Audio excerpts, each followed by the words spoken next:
Imagination principle when your creativity can't be contained. I have this sweatshirt on that I really like. Look.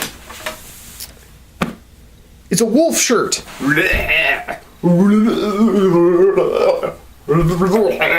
Art, as you know, is subjective, but that doesn't mean that you can do whatever you want and get away with it.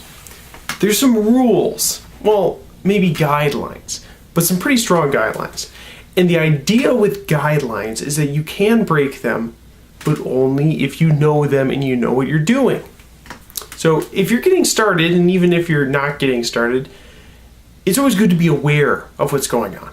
So there's a little piece of advice I really like about the idea of consistency in a story that Edgar Allan Poe had. Now, Poe, as you remember, lived in the most of his work came out in the 1830s and 1840s, and we're still reading it. So he must have done something right if it's still relevant. Poe said that a work of short fiction, a short story, ought to have a singular mood, a singular sense, in that all the story is working to build up that mood. There's a sense of unity behind all of it. So I think that a really good example of that would be in the first paragraph of his short story, The Tall Tale Heart. Look at this. Isn't this a cool looking book? 10 Mysteries of Edgar Allan Poe. Just look at that illustration. Don't act like you wouldn't want to have that as a bedroom poster. True. Nervous. Very, very dreadfully nervous I had been and am. But why will you say that I am mad? The disease had sharpened my senses, not destroyed, not dulled them.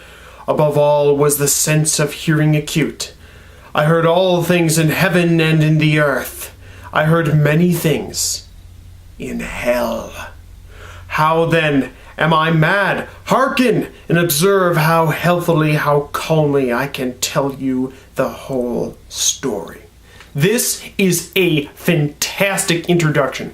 Why? Because it sets up the story. It gives the reader an idea of what they're in for. There's a set of rules that are given to them right at the beginning so that they can make themselves accustomed to the nature and the idea of the story so that they're not confused, they're not conflicted.